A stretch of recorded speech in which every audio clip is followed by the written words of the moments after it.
یہ پروگرام جو ہے نظریہ پاکستان سوسائٹی IUB نظریہ پاکستان سوسائٹی اس کے پلیٹ فارم سے ہو رہا ہے، اور اس میں کولیبوریشن ہو رہی ہے IUB کریکٹر بلڈنگ سوسائٹی کی اور IBMS ڈپارٹمنٹ فیکلٹی جو ہے ان کی کولیبوریشن کے ساتھ یہ پروگرام جو ہے منعقد کیا جا رہا ہے۔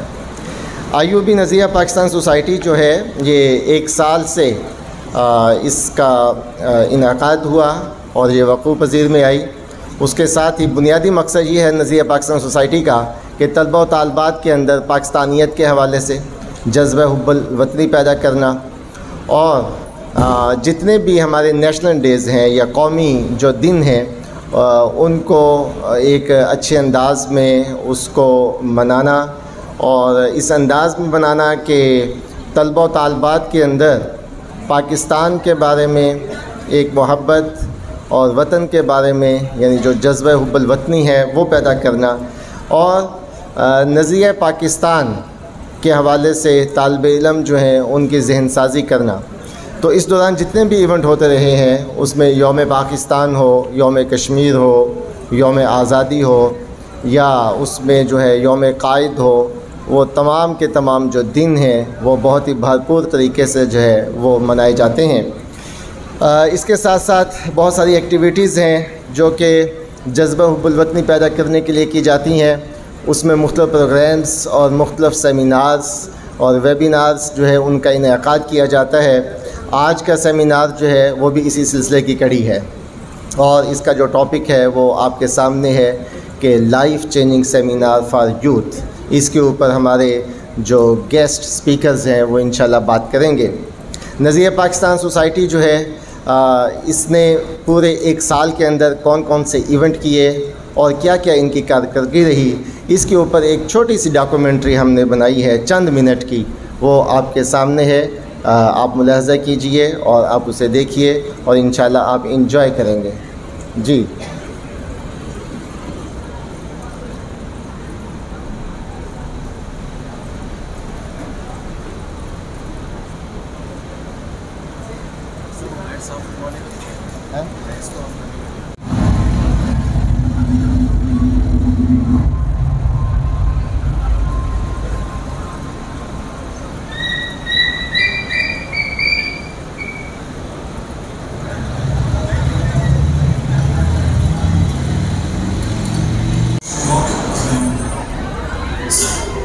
گیسٹ یہ چل نہیں رہا، بات سنیں۔ Guests are about to enter, please give a big hand.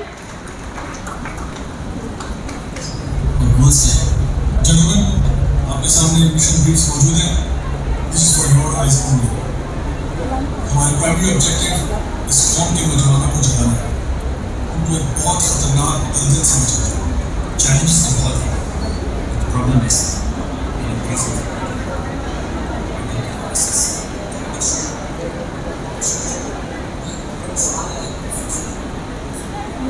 بند کر دیں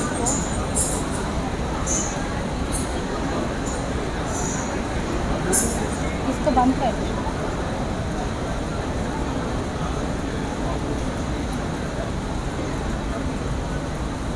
بسم اللہ الرحمن الرحیم۔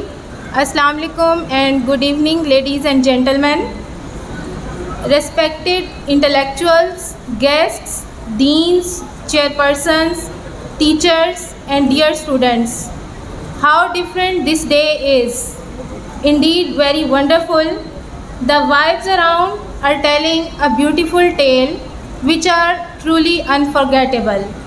Dear audience, you will on behalf of the Patron-in-Chief, Engineer Professor Dr. Atar Mehboob, Patron Director Student Affairs Rizwan Majid, and set members, we welcome you all to this beautiful program. I assure you all that this program will create some beautiful memories for all of us. It is rightly said, days are not lost when memories are created. Let's begin the program with the recitation of the Holy Quran, and for this I would like to invite Hafiz Qari Muhammad Tahir Sahab. Please come to the stage. Hafiz Qari Muhammad Tahir Sahab.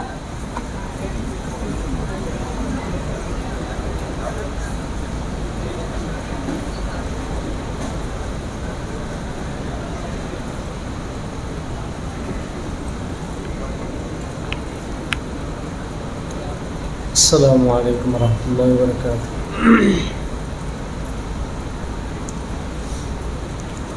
اعوذ باللہ من الشیطان الرجیم.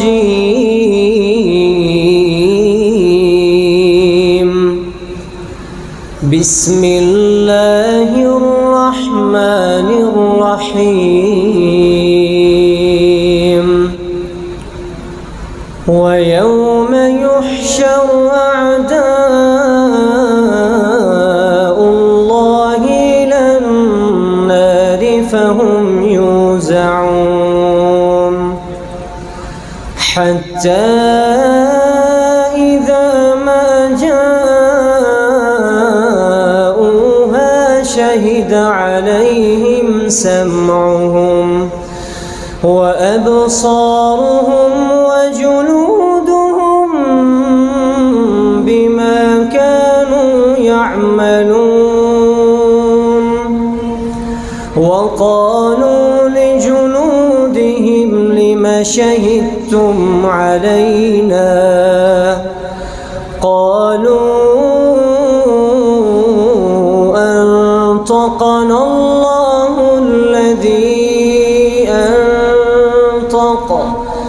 الَّذِي أنطق كل شيء حتى إذا ما جاءوها شهد عليهم سمعهم وأبصارهم وجلودهم بما كانوا يعملون. وقالوا لجلودهم لم شهدتم علينا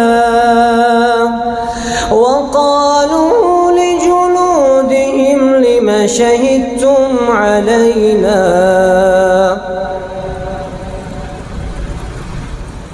قالوا أنطقنا الله الذي أنطق كل شيء وهو خلقكم أول مرة وإليه ترجعون. وما كنتم تستترون أن يشهد عليكم سمعكم ولا أبصاركم ولا جلودكم ولكن ظننتم أن الله لا يعلم كثيرا مما تعملون. وذلكم ظنكم الذي ظننتم بربكم أرداكم فأصبحتم من الخاسرين. فإن يصبروا فالنار مثوى لهم وإن يستعتبوا فما هم من المعتبين. صدق الله العظيم.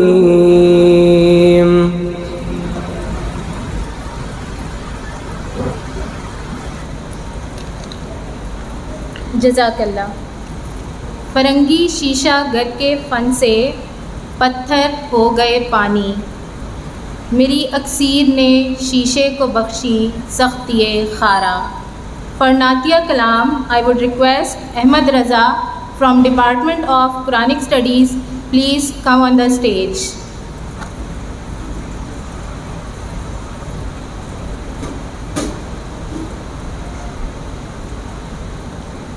السلام علیکم ورحمۃ اللہ وبرکاتہ. درود پاک پڑھ لیں سب. اللہم صلی علی محمد وعلی آل محمد. تیری جناب کے جیسی کوئی جناب نہیں. تیری جناب کے جیسی کوئی جناب نہیں، تو لاجواب ہے تیرا کوئی جواب نہیں، بنا کے حسن سراپا یہ کہہ دیا رب نے، بنا کے حسن سراپا یہ کہہ دیا رب نے، تیرے شباب کے آگے کوئی شباب نہیں، تو لاجواب ہے تیرا کوئی جواب نہیں، تو لاجواب ہے تیرا کوئی جواب نہیں۔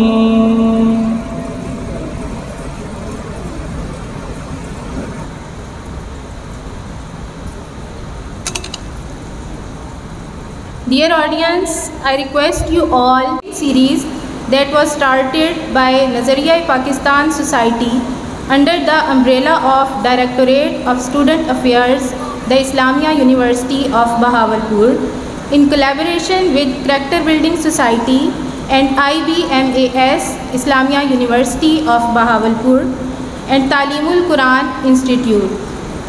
Now without any delay, I would request Chairperson, Department of Quranic Studies, Dr. Ziaur Rahman Sahab, who is also the advisor of Nazariya-e-Pakistan Society, to please come on the stage for opening remarks.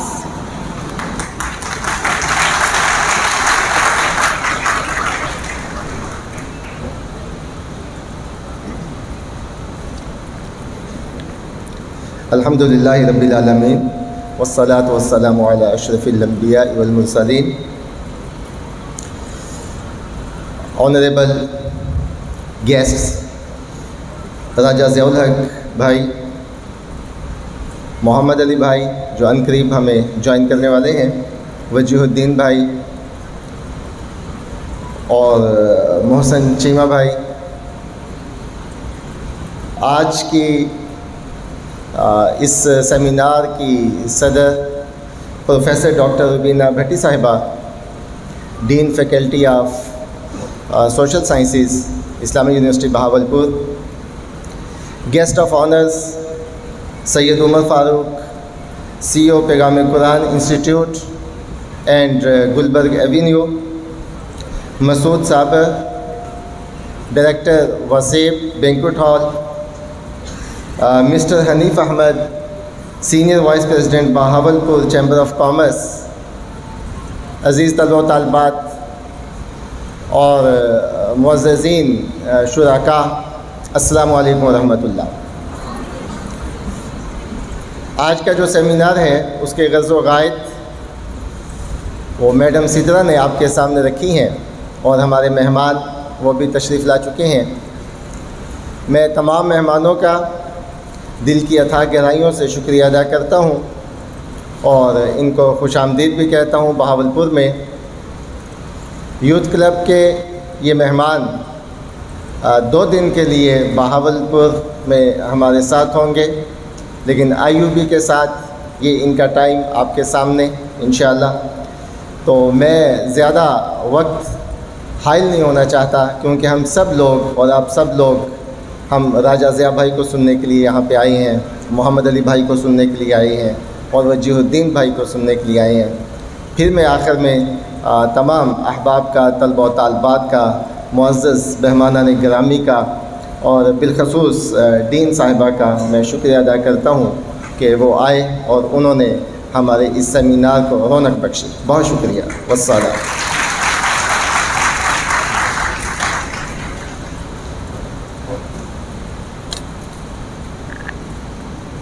As all of us aware that it's a life-changing seminar, and we have a young man with us who is the president of Nazariya-e-Pakistan Society, IUB, and has a great role in the organization of today's event. He wants to share some thoughts with us. Sibghatullah, please come on the stage, President Nazariya-e-Pakistan Society.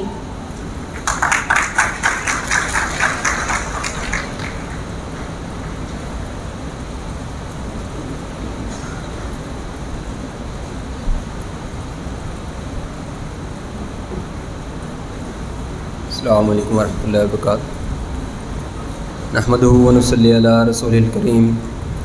اعوذ باللہ السمیع العلیم من الشیطان الرجیم. بسم اللہ الرحمن الرحیم. قل هو اللہ احد اللہ الصمد لم یلد ولم یولد ولم یکن لہ کفوا احد. ہم آج سب امت محمدیہ کے افراد یہاں اپنے دین سے لگاؤ رکھنے کے باوجود، دین سے لگاؤ کی وجہ سے اکٹھے ہوئے ہیں. یہ وہ امت محمدیہ ہے کہ جس نے اس اللہ کی سرزمین میں، اس کائنات میں اپنا وہ عروج گزارا ہے کہ جب اسلامی ریاست کی سرحدوں میں وہ ممالک شامل تھے کہ جو آج ظلم، قتل و غارت اور تذلیل کا شکار ہیں. اسلامی ریاست کی سرحدوں میں شامل ممالک کون سے تھے؟ عراق، لبنان، خراسان، پرشیا، یروشلم، رومن امپائر کا کچھ حصہ. یہ سب ممالک ایک وقت تھا کہ امت محمدیہ کی ریاست میں شامل ہوا کرتے تھے. کیا وجہ تھی کہ تب مسلمانوں کو اتنا عروج حاصل تھا اور آج وہی لوگ کلمہ گو ہیں لیکن تذلیل کا شکار ہیں؟ وجہ کیا ہے کہ علامہ اقبال رحمۃ اللہ علیہ نے فرمایا، وہ معزز تھے زمانے میں مسلمان ہو کر، وہ معزز تھے زمانے میں مسلمان ہو کر، تم خوار ہوئے تارک قرآن ہو کر.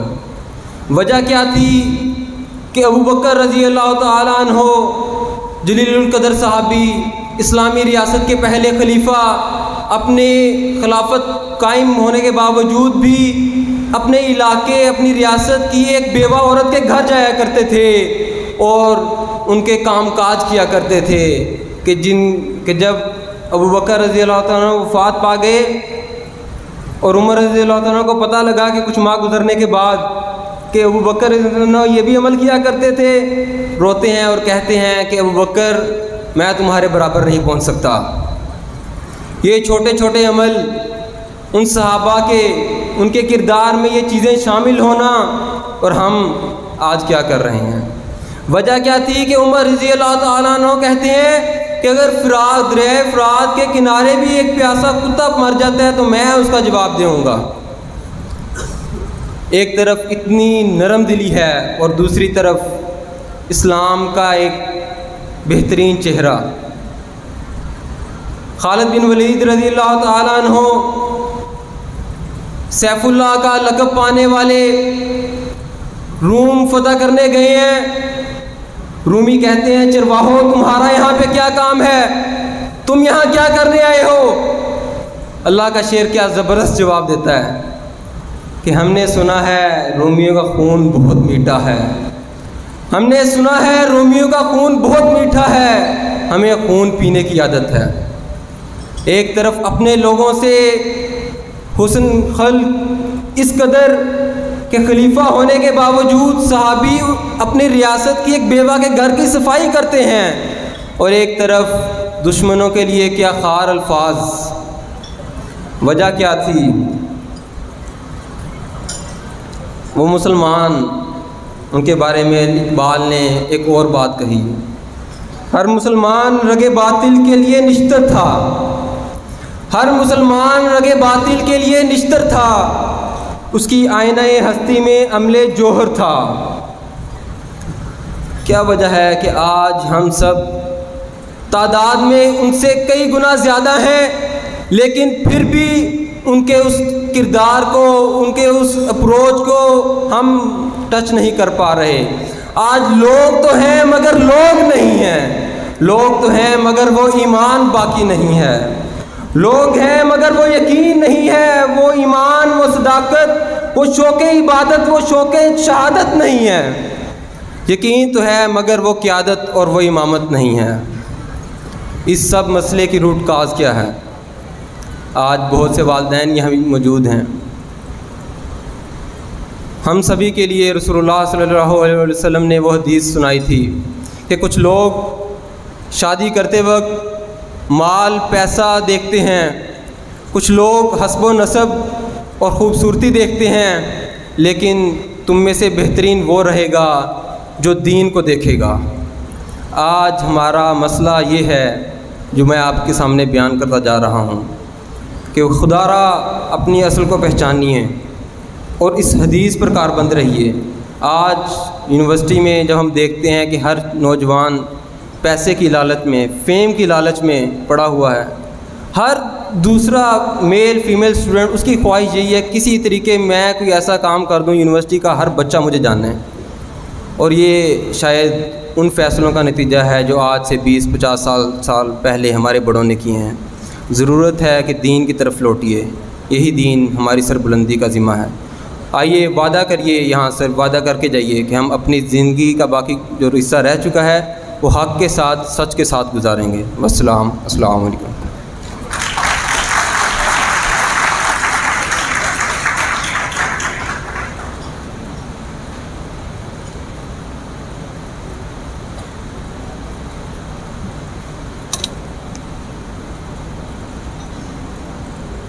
If I can conclude the words of the President Nazariya Pakistan Society Sibghatullah, in Iqbal's words I can say that صفائے دہر سے باطل کو مٹایا کس نے، نوع انسان کو غلامی سے چھڑایا کس نے، میرے کعبے کو جبینوں سے بسایا کس نے، میرے قرآن کو سینوں سے لگایا کس نے، تھے وہ آباد تمہارے ہی مگر تم کیا ہو، ہاتھ پہ ہاتھ دھرے منتظر فردا ہو۔ Dear audience, the wait has been over. We have our respected guests among us. Without any delay, I request CEO Youth Club, motivational speaker, life coach Raja Ziaul Haq Sahab, please come on the stage and share your thoughts with us.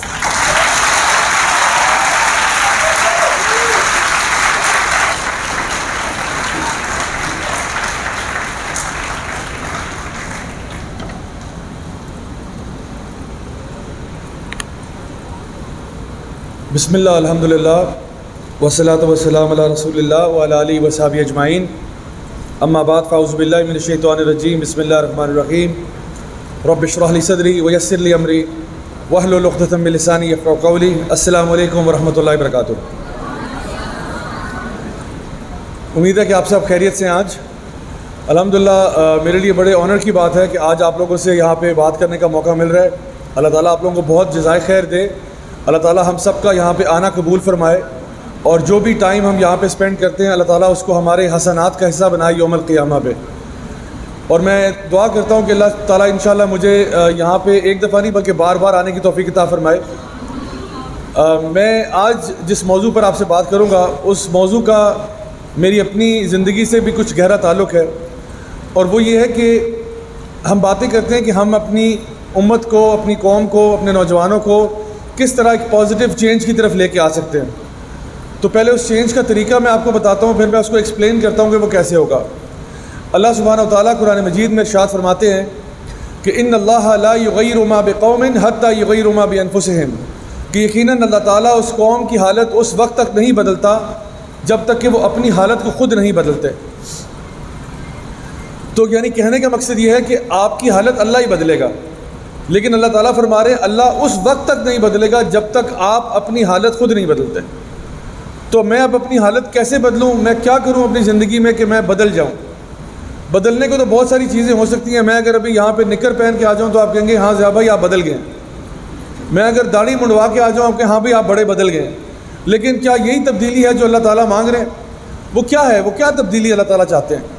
تو بدلنا تو ہر وقت لوگ بدلتے رہتے ہیں. لوگ تو کوئی اپنے تیور بدل لیتے ہیں، کوئی اپنا موڈ بدل لیتے ہیں، کوئی اپنی عادتیں بدلتے ہیں، لیکن اصل میں وہ کون سی تبدیلی ہے، وہ کون سا چینج ہے جو اللہ رب العزت دیکھنا چاہ رہے ہیں، جس کے بعد اللہ تعالیٰ میری اور آپ کی اجتماعی حالت کو چینج کریں گے. جہاں پر ہم یہ بات کرتے ہیں کہ جی مسلمان بڑی پستی کا شکار ہیں، ہمارے پیپر پہ دیکھا جائے تو ہمارے پاس سب کچھ ہے، تھیوری میں ہمارے پاس سب کچھ ہے، ہمارے پاس پیسہ بھی ہے، ہمارے پاس سب سے زیادہ تیل بھی ہے، دنیا جہان کی یونیورسٹیز ہمارے پاس ہیں، ایجوکیشن ہے، قرآن و حدیث کا علم موجود ہے، ہمارے پاس رقبہ کے اعتبار سے آپ دیکھیں بہت بڑا رقبہ ہے، آبادی کے اعتبار سے دیکھیں بہت بڑی آبادی ہے، تقریباً 2 بلین کے لگ بھگ مسلمان ہیں ہمارے پاس. اسی طرح سے آپ وسائل کا پوچھیں تو وسائل بھی بے شمار ہیں، اگر آپ نکالنا شروع کریں تو یعنی ان گنت ایسی چیزیں ہیں. ہماری افواج بہت بڑی بڑی فوجیں ہیں، ہمارے پاس نیوکلیئر ویپن ہے. یہ ساری چیزیں مسلم امت کے پاس موجود ہیں کلیکٹیولی، اجتماعی طور پر. لیکن پھر کیوں ایسا ہے کہ ہمارے جب حالات دیکھے جاتے ہیں تو ہمیں لگتا ہے کہ سب سے زیادہ اگر کوئی قوم پوری دنیا میں پس رہی ہے تو وہ مسلمان ہی ہے. یعنی آن پیپر ہم بڑے امیزنگ لگتے ہیں، آن پیپر ہم لگتے ہیں جس طرح کوئی مرسیڈیز یا لیمبورگینی یا کوئی فراری ہے. دیکھنے میں ایک زبردست قسم کی گاڑی لگتی ہے، لیکن جب آپ اس کا بونٹ کھولتے ہیں تو اندر سارا کچرا لگا ہوا ہے. یعنی اوپر سے بہت خوبصورت ہیں، آن پیپر بہت اچھے ہیں، لیکن جب اندر سے حالت چیک کی جاتی ہے امت کا درجہ حرارت کہاں ہے تو وہ بہت کمزور ہے. اور اس کی وجہ دراصل ایک ایسی چیز ہے جس کی طرف نبی کریم صلی اللہ علیہ وسلم نے نشاندہی کی تھی، اور وہ آپ کا دل ہے. دل جو ہے یہ بڑا ہی ایک انٹرسٹنگ آرگن ہے آپ کے جسم میں. یہ ایک ایسا آرگن ہے جس کا کام بلڈ پمپ کرنا ہے. بچہ جو ہے پیدا ہونے سے پہلے جب ماں کے پیٹ میں ہوتا ہے اسی وقت سے اس کا دل دھڑکنا شروع کرتا ہے اور نان سٹاپ بغیر کسی بریک کے دھڑکتا چلا جاتا ہے. اور باقی جتنے بھی آپ کے باڈی پارٹس ہیں وہ کبھی نہ کبھی چھٹی ضرور کر لیتے ہیں. آپ کی آنکھیں چھٹی کر لیتی ہیں جب آپ سو جاتے ہیں، کان بھی آپ کے بند ہو جاتے ہیں. اسی طرح سے جب آپ روزے کی حالت میں ہوتے ہیں تو آپ کا پیٹ جو آپ کا ڈائجسٹو سسٹم ہے وہ چھٹی پہ کیا ہوتا ہے، بریک لے رہا ہوتا ہے. لیکن یہ دل ہی بیچارہ رہ گیا جس کو بریک نہیں ملتی، مستقل طور پر دھڑکتا رہتا ہے. جب سے پیدا ہونے سے پہلے سے شروع ہوا تھا آج تک دھڑک رہا ہے. اور اگر خدا نہ خواستہ دل نے چھٹی کرنے کا فیصلہ کر دیا تو میری آپ کی بھی چھٹی ہو جائے گی. تو یہ دل جو ہے یہ ایک ویسکولر سسٹم ہے آپ کے جسم کے اندر جس کے ارد گرد خون کی گردش کو کنٹرول کرتا ہے. یہ ویسکولر سسٹم اتنا بڑا ہے کہ ایک پلانٹ ارتھ کے گرد 2 دفعہ لپیٹا جا سکتا ہے. اتنا وسیع نیٹ ورک ہے آپ کے اندر وینز اور آرٹریز کا. اور مستقل طور پہ یہ بلڈ پمپ کیے جا رہا ہے. کتنے گیلنز آف بلڈ جو ہے پر آور، یہ تقریباً 120 گیلنز آف بلڈ پر آور پمپ کرتا ہے. اب سوچیں اتنا زیادہ جو کام کرتا ہو یہ آرگن بڑا امیزنگ آرگن ہے. لیکن اب جو میڈیکل سائنس کی ریسرچ ہے اس میں کچھ بڑی انٹرسٹنگ انکشافات ہو رہے ہیں. جان اور بیٹرس لیسی کی ریسرچ ہے جس میں انہوں نے کچھ انکشافات کیے. اسی طرح سے یونیورسٹی آف ہوائی کے ڈاکٹر پال پیئرسل ہیں جن کی کتاب ہے دا ہارٹس کوڈ کے نام سے. اور وہ یہ کہتے ہیں کہ جو دل ہے یہ دھڑکنے کے علاوہ بھی بہت کچھ کرتا ہے. ڈاکٹر پال پیئرسل جو ہیں وہ ایک کارڈیولوجسٹ ہے. ہارٹ ٹرانسپلانٹس کے بعد انہوں نے پوسٹ آپ لوگوں کا انالیسس کیا کہ لوگوں کے دل کی کیفیت کیسی ہوئی یعنی سرجری کے بعد. تو کچھ ایسے معاملات سامنے آئے کہ ایک شخص جو تھا جو سرجری سے پہلے اس کو مثال کے طور پہ پاستا اور لزانیہ پسند نہیں تھا، سرجری کے بعد اس کی فیوریٹ ڈش بن گئی. تو پتہ چلا کہ جس کا دل اس کو لگا تھا اس کو پاستا اور لزانیہ بہت پسند ہوا کرتا تھا. ایک اور اس سے بھی مزے کی مثال انہوں نے دی کہ ایک شخص جو کہ 35 سال کا تھا اس کا ہارٹ ٹرانسپلانٹ ہوا. اس نے تقریباً 50 سال کی ایک عورت کو نکاح کے لیے پرپوز کر دیا. وہ بیوہ تھی، 50 سال کی عورت کو پرپوز کر رہا ہے 35 سال کا لڑکا. تو جب پتہ چلا کہ معاملہ کیا ہوا، پتہ چلا اسی بیوہ کے شوہر کا دل اس کو لگا ہوا تھا. اور جب اس سے پوچھا گیا کہ بھئی آپ کو ان سے محبت کیوں ہوئی، کہتا ہے مجھے نہیں معلوم، بس میں نے جب ان کو دیکھا تو دل جو ہے وہ دھک دھک کرنے لگا. اسی طرح سے اور بھی بے شمار وہ واقعات کہتے ہیں کہ کسی بندے کا بس میں سفر کرتے ہوئے 2 بچوں سے اس کو بڑی محبت ہوئی، پتہ چلا انہی کے ابا جان کا دل لگا ہوا تھا. تو عجیب و غریب معاملات ہیں. یعنی کہ آپ کے یعنی وہ یہ کہتے ہیں، ڈاکٹر پال پیئرسل کا تھیسس یہ ہے، وہ کہتے ہیں کہ ابھی ہمیں دل کے بارے میں بہت کم پتہ ہے. ہمیں لگتا تھا کہ صرف یہ ایک بلڈ پمپنگ آرگن ہے، لیکن دل جو ہے اس میں کوئی اپنی قسم کی میموری بھی ہے، اپنی قسم کی انٹیلیجنس بھی ہے. اور اللہ سبحانہ و تعالیٰ قرآن مجید میں ارشاد فرماتے ہیں کہ لہم قلوب لا یفقہون بہا، ان کے پاس دل تو ہیں لیکن وہ سمجھتے نہیں ہیں. تو اچھا جی، قرآن سے پتہ چلا دل کوئی سمجھنے کی چیز بھی ہوتی ہے. اور آپ اپنے نارمل تجربے میں دیکھیں کہ کئی فیصلے ایسے ہوتے ہیں جو ہمارے دماغ کے ہوتے ہیں اور کئی فیصلے ہمارے دل کے ہوتے ہیں. مثال کے طور پہ ایک اور ڈاکٹر صاحب ہیں، ڈاکٹر جان گرے PhD، وہ انہوں نے کتاب، بڑی مشہور کتاب ہے ان کی، men are from Mars and women are from Venus. وہ اس کتاب میں لکھتے ہیں کہ مردوں کے عام طور پہ فیصلے دماغی ہوتے ہیں اور عورتوں کے عام طور پہ فیصلے دل کے ہوتے ہیں. اب یہ کوئی جنرلائزیشن نہیں ہے، لیکن وہ کہتے ہیں کہ یعنی ویمن آر مور ایموشنل دین مین، یعنی ویمن ایموشنل زیادہ ہوتی ہیں، ان کے ڈیسیجن ایموشنل زیادہ ہوتے ہیں. تو وہ کہتے ہیں کہ مثال کے طور پر اگر ایک شوہر ہے، اس نے گاڑی خریدنے کا فیصلہ کیا ہے، تو وہ دیکھتا ہے کہ بھئی گاڑی کا ماڈل کیا ہے، کس سال کی ہے، اس کی مائلیج کتنی ہے، ری سیل ویلیو ہے یا نہیں ہے. لیکن اس کی بیوی کہے گی کہ بھئی گاڑی جو بھی ہو کلر اس کا ریڈ ہونا چاہیے. اور اسی طرح سے اگر ایک شخص جو ہے وہ گھر بنانا چاہ رہا ہے تو وہ گھر بنانے کے لیے پلاٹ ڈھونڈتا ہے، زمین کا انتخاب کرتا ہے، دیکھتا ہے کون سا ایریا ہے. اگین وہ یہ دیکھتا ہے کہ جی اس گھر کی سویج سسٹم کوئی آس پاس ہے یا نہیں ہے، وغیرہ وغیرہ. اس کی ریسیل پراپرٹی کی ویلیو کیا ہوگی، اگلے 5 سال تک پراپرٹی مارکیٹ اوپر جانے کا خدشہ ہے یا نہیں ہے، جو بھی ہے اس طرح کی چیزیں دیکھ رہا ہوتا ہے. لیکن اس کی بیوی اس کو ضرور کہتی ہے کہ جی آپ نے گھر جیسا بنانا ہے بنا لیں، اندر سے جو ڈیزائن ہے وہ سارا میرے اوپر ہے. یعنی ہاؤس آپ نے بنانا ہے، اس کو ہوم میں بناؤں گا. اسی لیے ایک عورت کی ضرورت ہوتی ہے، یعنی ایک ہاؤس کو ہوم بنانے میں. ہاؤس تو بن جائے گا، وہ تو دیواریں کھڑی کرتی ہیں، لیکن دیواروں سے گھر تھوڑی بنتے ہیں. اصل گھر تو وہ ہوتا ہے جو اندر سے گھر لگتا ہے.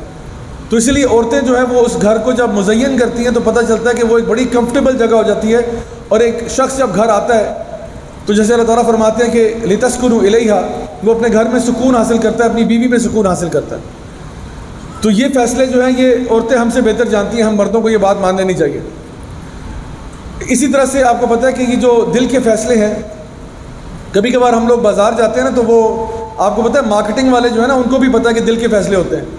وہ اکثر اوقات کیا کرتے ہیں کہ وہ آپ کسی اسٹور پہ جاتے ہیں نا، تو آپ گئے تھے انڈے ڈبل روٹی لینے، لیکن کاؤنٹر کے اوپر نا ساری چاکلیٹس، ٹافیاں، ببل گم کاؤنٹر پہ لگے ہوتے ہیں. تو لینے تو آپ انڈے اور ڈبل روٹی گئے تھے، لیکن جب آپ کاؤنٹر پہ پیمنٹ کر رہے تھے اور آپ کی نظر پڑی چاکلیٹس پر اور ٹافیوں پہ، تو ان پہ آپ کا کیا آ گیا؟ دل آ گیا. آپ نے کہا یار یہ بھی 2 پیک کر دینا. اور اسی طرح سے ان کے ساتھ ایک چلر لگا ہوتا ہے جس میں سافٹ ڈرنکس وغیرہ پڑے ہوتے ہیں، اور لینے آپ سافٹ ڈرنک نہیں گئے تھے لیکن آپ کا دل آ گیا، آپ نے کہا ہاں یہ ایک بوتل بھی دے دینا. اچھا، اسی طرح سے میں یہ سمجھتا ہوں کہ اکثر اوقات ہمارے ماں باپ جو ہمارے رشتوں کے فیصلے کرتے ہیں نا، تو ایک لڑکی کے لیے جب کوئی رشتے کی بات ہو رہی ہوتی ہے تو ماں باپ کی طرف سے جو پھپھی کا بیٹا ہے وہ ایک دماغی فیصلہ ہوتا ہے، لیکن وہ جو جاوید پہ دل آیا ہوا ہے یہ ایک اور بات ہے. اچھا، پھپھی کا بیٹا جو ہے وہ دماغی فیصلہ کیوں ہے؟ کیونکہ ماں باپ سوچتے ہیں دیکھو بیٹا اصل بات کیا ہے، اصل بات یہ ہے اگلے گھر میں سیٹل ہو جائیں، تو وہ اپنے دماغ سے ایک دماغی فیصلہ کرتے ہیں. لیکن اب دل کا کیا کریں جو جاوید پہ آیا ہوا ہے. اور یہی معاملہ لڑکوں کے ساتھ ہوتا ہے. جب خالہ کی بیٹی کا تذکرہ آتا ہے تو امی کہتی ہے بیٹا خالہ کی بیٹی ہے، تم سے چھوٹی بھی ہے، میں ساری عمر میں اس کو دیکھا ہے، بڑی ڈیسنٹ لڑکی ہے، اگر اس سے شادی کر لو گے تو وہ گھر میں نا ہمیں اس کے طور طریقے پتہ ہے، اس کو ہمارے پتہ ہے، تو فرکشن نہیں ہوگی. کیونکہ عام طور پہ وہ کہتے ہیں کہ جی باہر سے اگر شادی کی تو وہ ہو سکتا ہے ہمارے رواج نہ سمجھیں، ہمارے طور طریقے نہ سمجھیں، ہمارے یہاں کوئی چیز اچھی سمجھی جائے وہ ان کو بری لگ جائے، یا ان کو کوئی چیز اچھی لگتی ہو ہمیں بری لگ جائے. تو اس لیے وہ فرکشن اوائڈ کر رہے ہوتے ہیں. تو وہ دماغی طور پہ سوچ رہے ہوتے ہیں. لیکن اب ہم کیا کریں، دل تو پروین پہ آیا ہوا ہے. ساری کہانی جاوید اور پروین کی ہے. تو یہ دل جو ہے نا یہ بڑی عجیب سی چیز ہے، اس کے اپنے فیصلے ہوتے ہیں. تو کبھی کبھار انسان، اچھا مثال کے طور پہ اگر کسی شخص نے پاکستان کے اندر کوئی لگژری گاڑی رکھی ہوئی ہے، لگژری گاڑی سے مراد ہے کوئی لیمبورگینی یا فراری رکھی ہوئی ہے، تو یہ فیصلہ دماغی فیصلہ ہو ہی نہیں سکتا، سوال ہی پیدا نہیں ہوتا، آپ اس کو جسٹیفائی کر ہی نہیں سکتے. بھئی آپ کی گاڑی اتنی لو ہے، ہر کھڈے پہ اسپیڈ بریکر پہ لگے گی جا کے. فراری اگر آپ نے رکھی ہوئی یہاں پہ، ہر کھڈے میں جا کے لگنی ہے، بس ایک ہی کوئی اسٹرپ ہوگی سڑک پہ جہاں پہ آپ اس کو چلا سکتے ہیں. اگر کسی رکشے سے بھی یا چنچی سے بھی آپ کی ٹکر ہو گئی تو چنچی کا یا رکشے کا نقصان ہوگا 2 روپے 8 آنے کا، اور آپ کا تقریباً 15 لاکھ کا نقصان ہو جائے گا، کیونکہ آپ کا بمپر ٹچ ہو گیا ہے. اس کے پارٹس یہاں اویلیبل کوئی نہیں ہے، آفٹر سیل سروس کوئی نہیں ہے، ری سیل یہاں کرنی کسی نے نہیں ہے. تو ایک بندہ جو ہے نا اتنی مہنگی کوئی 10 کروڑ کی گاڑی یہاں چلا رہا ہے، وہ دماغی فیصلہ نہیں ہے اس کا، یہ اس کے دل کا فیصلہ ہے. اور وہ کیا کہتے ہیں، شوق کا کیا نہیں ہوتا، کوئی مول نہیں ہوتا.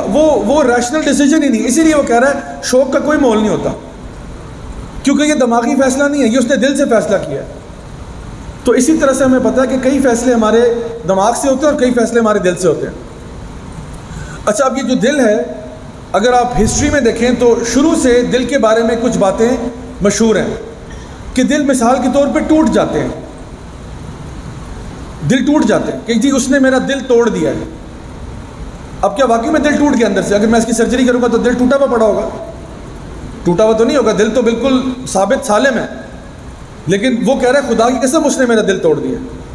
ضیاء بھائی آپ نہیں جانتے، ٹھیک ہے، آپ کو نہیں پتا میرا دل ٹوٹا ہوا ہے. اچھا، کچھ لوگ ہوتے ہیں وہ کہتے ہیں ضیاء بھائی خدا کی قسم میرا دل چوری ہو گیا.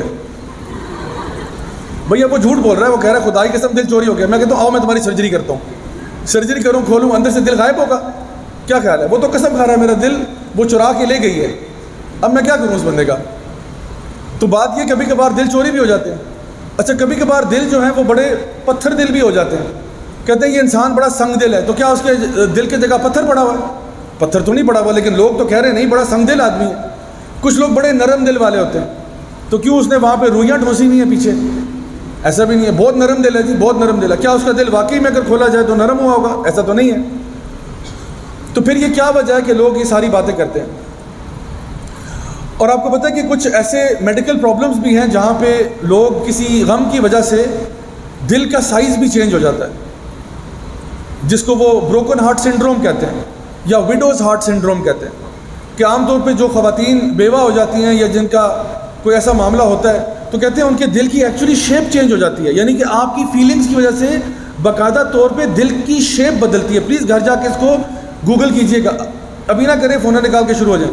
گھر جا کے کرنا بروکن ہارٹ سنڈروم یا وڈوز ہارٹ سنڈروم کو سرچ کیجیے گا کہ کس طرح سے ایکچولی آپ کے دل کے اوپر فزیکل افیکٹ ہوتا ہے ایموشنل پین کا. یعنی بڑی عجیب بات ہے. یہ دماغ پہ کیوں نہیں ہوتا؟ یہ میرے مطلب ہاتھ بازو میں کیوں نہیں ہوتا کہ میرے ہاتھ بازو سوج جاتے ہیں؟ دل ہی سوج جاتا ہے. اس کا مطلب ہے دل کے اندر کوئی ایسی میموری ہے، کوئی ایسا میکنزم ہے کہ کچھ صدمے جو ہے نا وہ دل برداشت نہیں کر سکتا. تو اس لیے میں نے کہا دل بڑی عجیب چیز ہے، اور ابھی ہمیں جو اس کے بارے میں پتہ ہے وہ بہت تھوڑا ہے.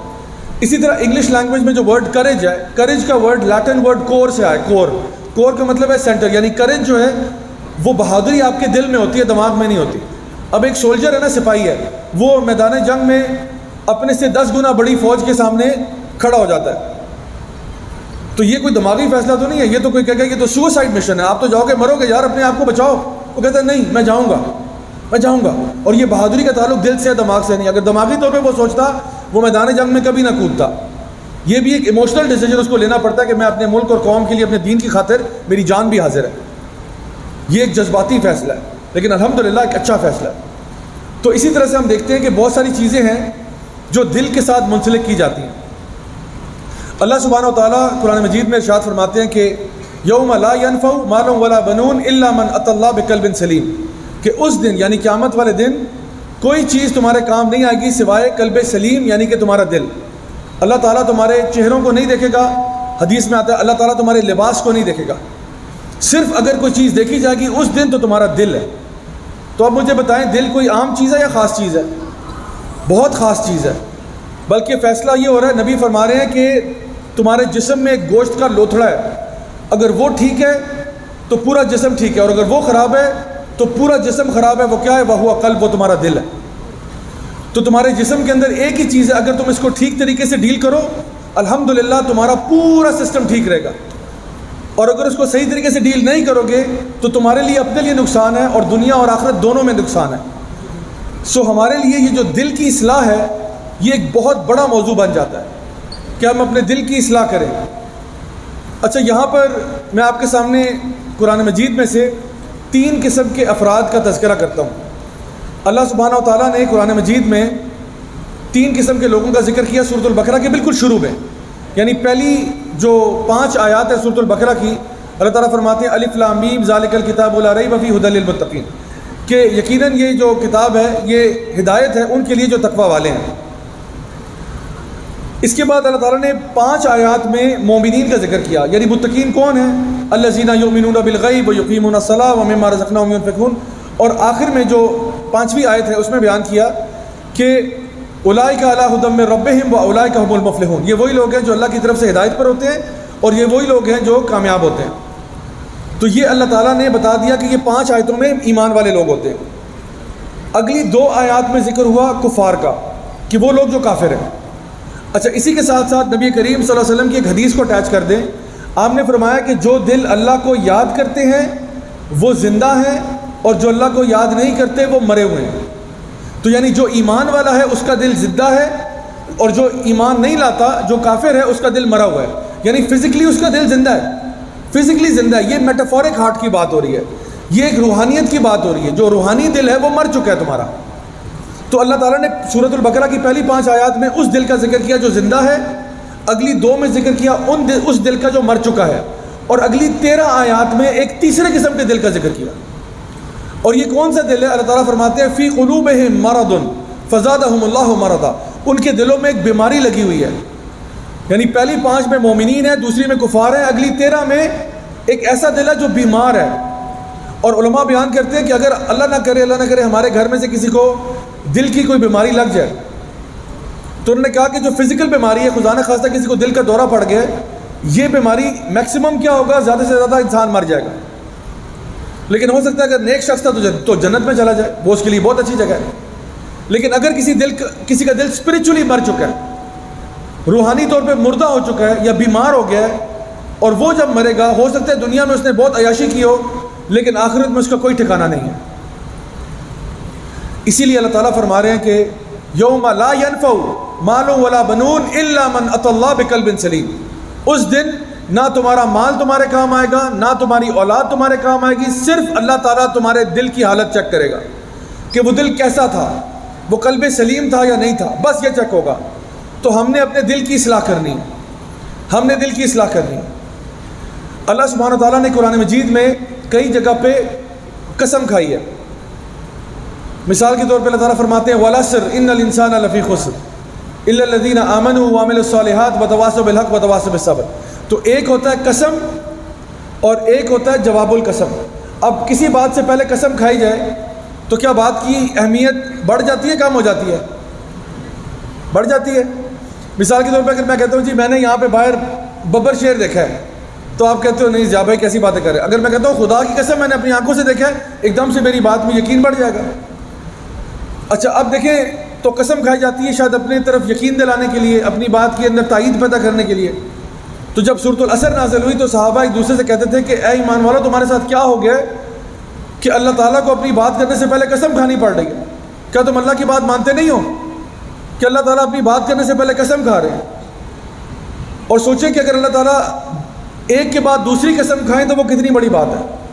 یعنی ایک قسم ہے اور پھر ایک جواب القسم ہے. والعصر قسم ہے, وقت کی قسم کھائی گئی ہے. ان الانسان لفی خسر یہ جواب القسم ہے کہ یقیناً تمام انسان خسارے میں.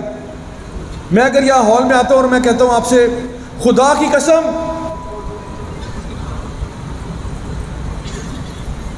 اب آپ سوچیں کہ بھی آگے بھی تو بولو نا, خدا کی قسم کیا؟ میں کہتا ہوں بس کچھ بھی نہیں, اتنا ہی تھا بس.